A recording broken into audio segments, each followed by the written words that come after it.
Today's mission, organize my mother-in-law's garage. I'm going to teach you a simple system to take this mess and turn it into something amazing. This simple system is easily repeatable for any garage space. Oh boy. Step one for this cleaning mission is to get everything out of the garage. Garage organizations is one of those projects that you know you have to do, but you dread it unless you have a system. Try to lay things in piles of like items, meaning winter stuff maybe doesn't go with summer stuff. Try to organize them now. A little bit of time organizing at this step will save you later when it comes to putting everything back together. When you're cleaning out your garage, make sure to take note of anything you may want to get rid of or donate. If you haven't used something in a year or two, probably a good chance you're not going to use it moving forward. Or if you haven't used it since the last time you cleaned your garage, get rid of it. One side of the garage cleared out. We have a pile with some ladders, snow removal, paddles and fishing poles, fishing water gear.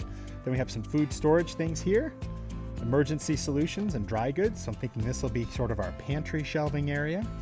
Then we have a bunch of camping gear and water sports gear that are sort of organized so they can be put in their own shelving area.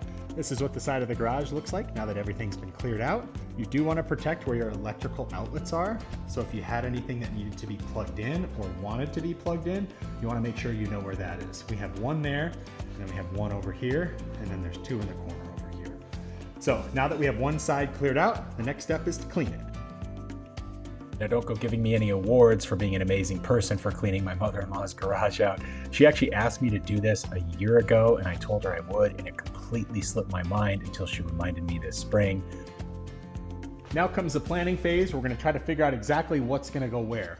I have one of these storage racks here and I bought another one at Costco. So this wall is going to be our storage wall with two of these big racks. I think I'm going to take this one, push it up to the far end, then start putting things back and then see what we want to do with the rest of this space. Likely we'll have two racks next to each other loaded with storage bins.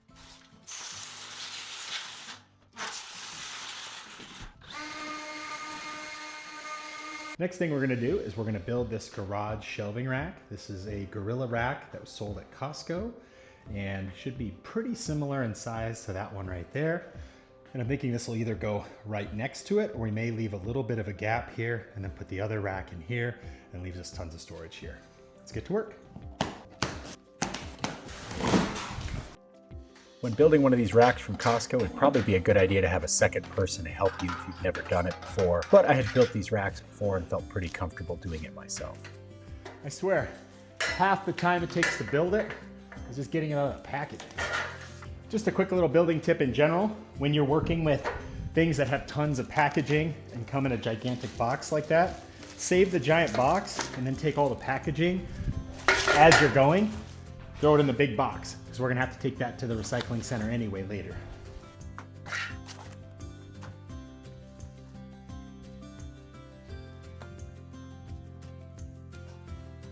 At this point in the project, I was stumped, so I gave the instructions a look over, stood the racks up, and then basically you just slot the support structures in the design holes in the front. I did miss one of the beams on the back. If you look closely there, you can see there's only 3 on the back. Once I put the cross beam supports, I realized, uh-oh, forgot one. Even after screwing up a few steps, I think I had it built in 10 minutes. Now that we've doubled our shelving space, let's get this thing loaded back up. When putting things back on the shelves, it's critical that you use a system and organization, so then you put the things you use the most in the easiest to reach locations and things that you'll use infrequently in the higher or harder to reach locations. Next thing we're gonna do is take one of these wall racks, put it right here on the wall. The hardest part about putting a wall rack on the wall is figuring out the exact height you want it. You want it to be tall enough that things won't drag on the ground, but not so tall that it's difficult to get things up to them. This is my favorite stud finder. You can see those lights there. Identify the width of the stud so then you can put a mark right down the middle. I slowed the video down there for clarity. Then you want to get your wall racks lined up perfectly. You'll see I made a little bit of a mistake here. One of the wall racks is mounted upside down. Oops.